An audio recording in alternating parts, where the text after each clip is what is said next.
This is Jewish Prepper 1, and I'm going to be continuing the series from the LDS Preparedness Manual, page 145, entitled Defense. People who live in delightful, well-mannered suburbs, who never have to contest for their lives or property, often fail to grasp the subtle logic of violence. It is a mistake seldom made by hardened criminals. James Dale Davidson and Lord William Rees-Mogg in The Great Reckoning. In a massive social collapse, most people will be able to keep only that which they can defend. This includes their lives, their homes, their food, their money, and if they're male, even their wives and perhaps their children. This is a thought that may disturb many people who are doing serious emergency planning. Many members of our church do not have a survivalist background or mindset, and they've never had any reason to think about physically defending that which is precious to them. A major disaster may change all of that, just as it may change nearly everything else in the world for those living through it. In an orderly, productive society with a stable division of labor, the harsh realities of life are not so obvious. You have laws that most people obey, and you have professional police who enforce these laws. It's their job to defend the lives and property of the average citizen. If there's any violence to be done, in that defense, the police handle it. The average person never has to consider defending what is his unless he is personally threatened by a criminal. The threat of force by the police keeps order in the society and tends to discourage aggressive criminal behavior. Not always very well in today's world, I'll admit. It also tends to hide a basic truth about the nature of human relations. In a massive social collapse, law and public order break down, and the truth about human rights is revealed. An individual has rights only as long as he can defend them. This is the subtle logic of violence. It has always been true, but it's something to which most of us have never given a moment's thought. It's also a concept that makes some saints uncomfortable because it contradicts much of the illusions by which we have lived all of our lives. However, unless you understand and accept this basic fact of life, you may not survive the coming challenges. If a disaster crashes down hard upon us, it will destroy all the illusions and most of the rules we have lived by for the past 100 years or more. It will create harsh new rules. When the fundamental order of a society changes and new rules arise, those who fail to understand the new rules suffer the most. There's a reason for the information in the above paragraphs. It may save your life. Why? Because it's not just having a weapon that's important, or even knowing how to use one. It's knowing full well why you need to use it, and therefore not hesitating to use it when it's needed. A gun in your hand is totally worthless against an assailant unless you're fully willing to use it to defend yourself. You must understand that the new rules brought on by a major disaster may require you to defend your life personally. The information here meant for the average saint, it's essential one average saint speaking to another. Most of us are not survivalists, and we have not had much experience with guns. We have no particular interest in and precious little time to learn about exotic weapons with foreign-sounding names. We need basic information about basic weapons that work dependently and don't cost a fortune. In a bad scenario, it is not likely that things will deteriorate in some kind of violent chaos.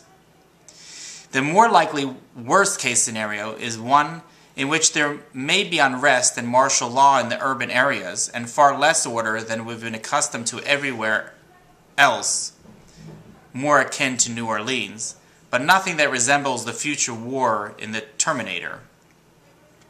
Desperate people take desperate chances. The more base emotions become prominent in many people's behavior, and hunger, cold, lust, greed, and the fear take charge of people's actions. You probably won't have to worry about roving gangs, but your concern will be with 1 or 2 people breaking into your home for food or whatever may be available, stealing vegetables from your garden or firewood from your woodpile, etc. This is what you'll need to defend against, and this is something you can handle. The best weapon for home defense is a shotgun with a short barrel. There are 3 reasons why this is true. First, there is nothing scarier than looking at that big black hole at the end of a barrel of a shotgun when it's pointed at you.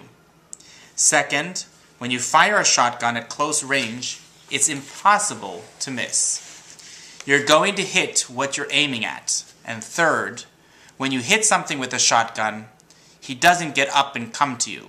A short barrel gun is easier to handle than one with a long barrel.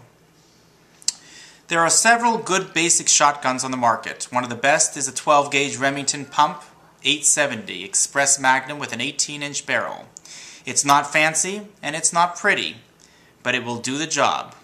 As someone told me long ago, just hearing the unmistakable click of a pump shotgun being cocked will scare off most intruders. The Remington cost about $250 new. Mossberg also makes a good pump 12-gauge, along with several other manufacturers. If there is a good gun shop in your area, stop by and look at what's available. Ask questions. Most gun shop employees are very knowledgeable and willing to share that knowledge with you. The other useful weapon for home or personal defense is a handgun. Although an automatic shoots faster and loads quicker than a revolver, it is a more complex mechanism and may jam occasionally, whereas a revolver almost never jams. Also, for a novice, a revolver is less intimidating to hold and shoot. Maybe it's all those Roy Rogers or Gene Autry movies.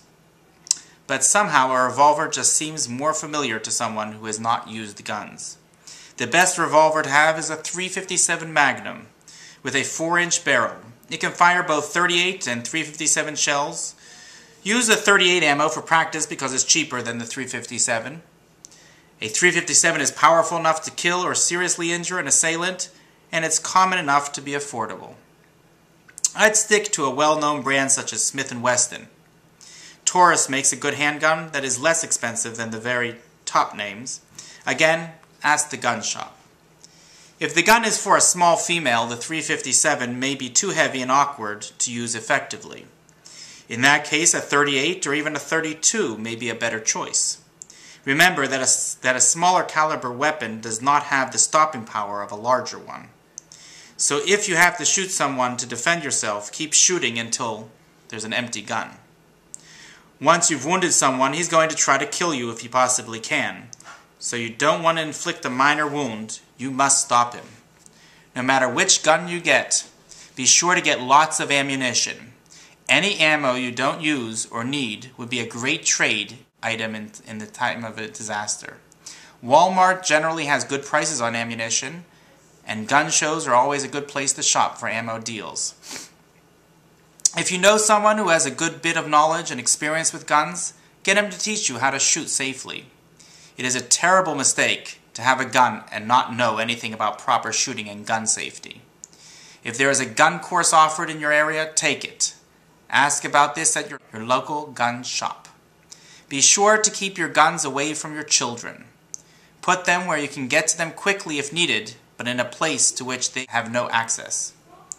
There are lockable gun boxes on the market that are quick to get into if you know how, but impossible for a child to open. Again, ask at the gun shop. Finally, there is a cardinal rule about guns that should always be kept in mind. Never point a gun at someone unless you're completely willing to shoot. If your assailant senses hesitancy, he'll move quickly and take the gun away from you. Your life may depend upon this, so it's essential to accept it completely. Go back and read the opening paragraphs above. In a disaster, the rules have changed. Understand, and you will survive. Fail to understand, and you will perish. Thank you.